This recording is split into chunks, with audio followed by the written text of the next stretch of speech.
Hi, welcome to my channel, Stitch in Style by me, Nadia, and this week I want to share with you, yes, I have jumped on the bandwagon. It's the Saltwater slip dress by Friday Pattern Company, and this is what I'm wearing here. Today is Wednesday the 15th, and so I'm filming this in advance. I really want to try and bring you a vlog per week, but I am going to be really busy. This is my non-working day today, and I have just filmed my peppermint wide leg pants, and I'm now just going to show you this saltwater slip dress.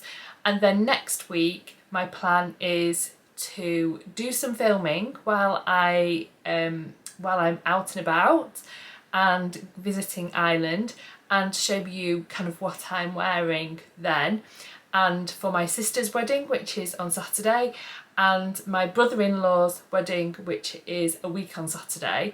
So yeah, hopefully I'll get all that filmed, and then I'll be able to bring you that, well, it'll be next week now, but in 2 weeks on Friday for me.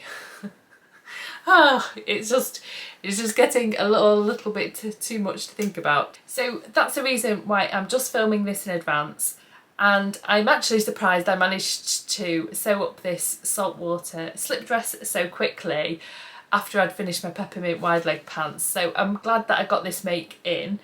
So in terms of sizing, this is the B/C cup size, and it goes up to a 7X, which is to a bust 60 and hips 63.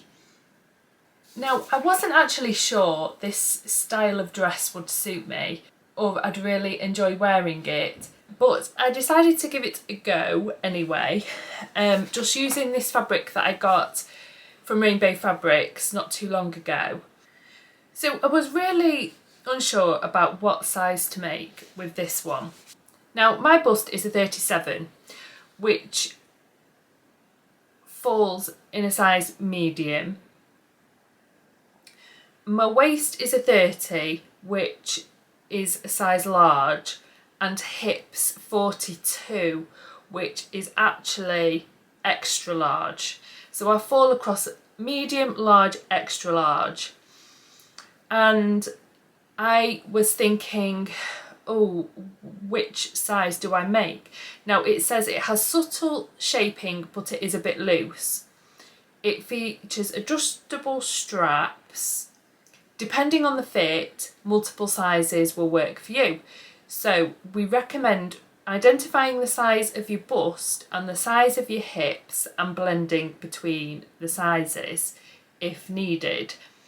If you want a looser fit for layering shirts underneath, consider sizing up. The pattern includes a B/C or C/D cup front pieces. Choose the option closer to the bra cup size that you wear.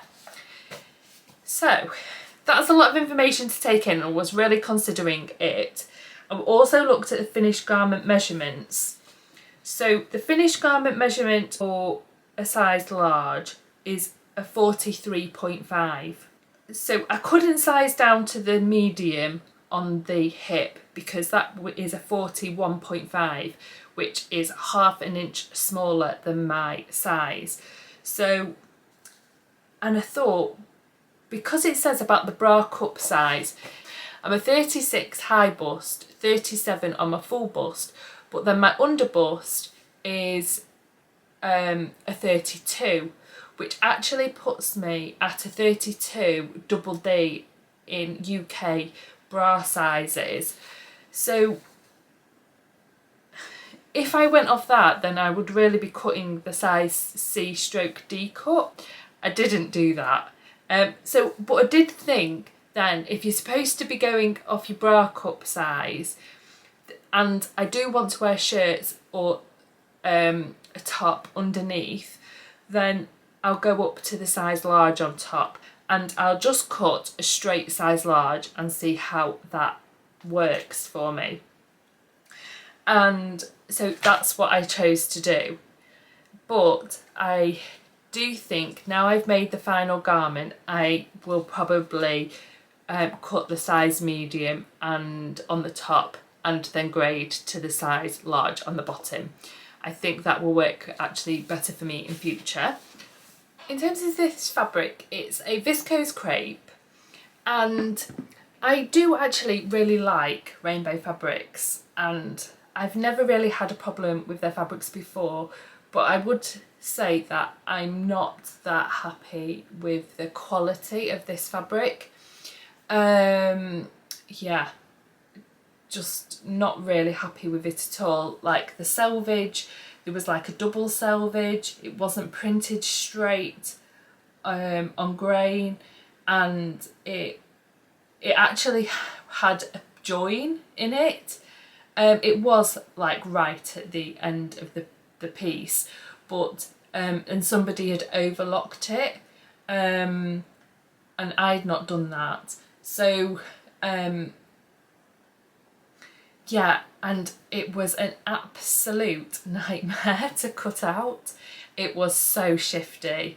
I probably could have done, I know other people have given me this tip before, is to use some spray starch, and I do actually have some, and I didn't use it, and it probably would have really helped actually. It just shifted and slid all over the place. And so yeah, I wasn't that happy with the quality of this fabric. Anyway, it's just a practice. I keep reminding myself of that because yeah, I'm not sure how much I kind of like the style on me. Now I have actually made it, I do actually really enjoy the style. The only thing is, as I was saying, I wish I'd gone down to a size medium on the top, just because I do have quite a bit of room. Let me show you. So I feel like it just doesn't sit that flat. Maybe I have stretched it out slightly, but I think it could be helped by being a little bit smaller. Here I've got quite a lot of room, both sides. Yeah, I just feel like it's a little bit loose. I did put the ties on to bring it in at the waist. So yeah, it's all just a little bit too big around there. Let me show you the rest of the dress.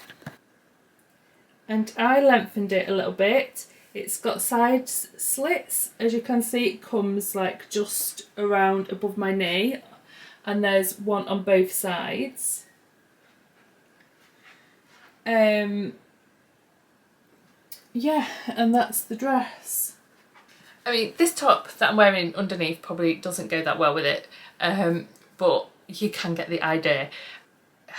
Would probably wear a white top underneath this and wear some sandals, but I do think it works quite well as a layering piece.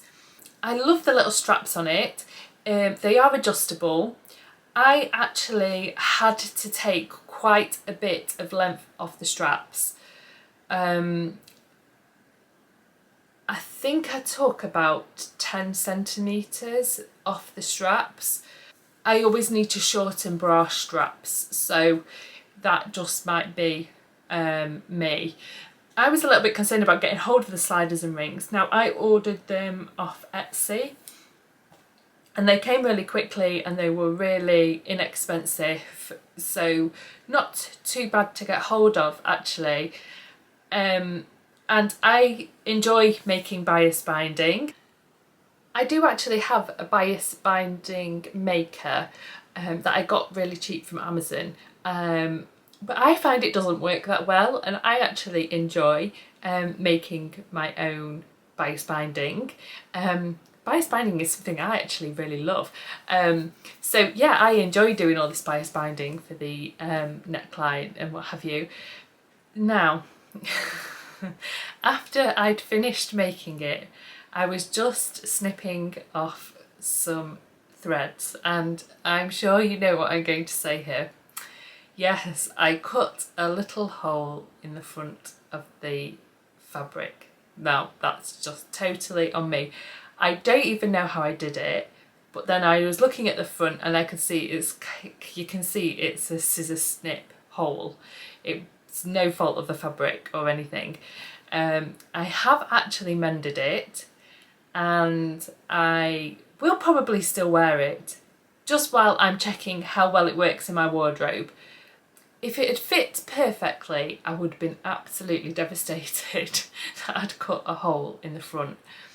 But because the fit isn't exactly where I want it, then, you know, it's just kind of one of those things that happens. I will show you where it is. And it's just there where there's a snip, and I've mended it with some black thread, so you can tell like there's just a little bit there below the splodge that you can see, but only if you're looking, and hopefully nobody's looking that carefully at my bust. That can just be our little secret, so please don't tell anybody. Yeah, but I would 100% recommend this pattern, and I know you've probably seen a lot of the other YouTubers making this. It's another thumbs up from me. Oh, I didn't mention, I did actually lengthen the dress at the waist. It doesn't give you a lengthen and shorten line there, but I used where they say to put the ties, I drew a line across the pattern, both front and back, and I added in, now let me check, I added in 6.5 centimetres at that line on both front and back pieces, but then for the centre back I actually did a sway back adjustment, because I know from experience if I get a close fitting dress, what tends to happen is I tend to get pools of fabric here around my waistline, and as you can see now, that is actually sitting really nicely on my back. I haven't got any excess fabric there, which I would normally have on a dress like this. So I actually took 4 centimetres out of the centre back. So here you can see plus 6.5 centimetre, and then minus 4 centimetre at this side, which is the centre back. You can see how it's wider and then it gets narrower at that point. Oops. And I just guessed those measurements, to be honest. I did kind of take into consideration that this pattern is drafted for somebody who's 5'5" and I'm 5'8.5", so I've got 3.5 extra inches, and most of that will be on my waist, so that's why I decided to add it on my waist. Otherwise the slit at the side is going to sit far too high up for me, so yeah, I'm happy with the length. I think I'm going to try and make this dress again pretty quickly, because I do actually, it is, now I've made it, the more I've worn it, the more I like it. So yeah, I'm just gonna have to pick a really nice material and be really careful when I'm snipping off threads not to make any snips where they're not wanted. I hope you've enjoyed seeing this dress, and I really look forward to sharing next week with you some of my outfits that I've worn and my 2 wedding outfits. That's going to be really exciting for me to share that with you. So I hope you will tune back in then, and thanks so much for watching. I'll see you next week. Goodbye.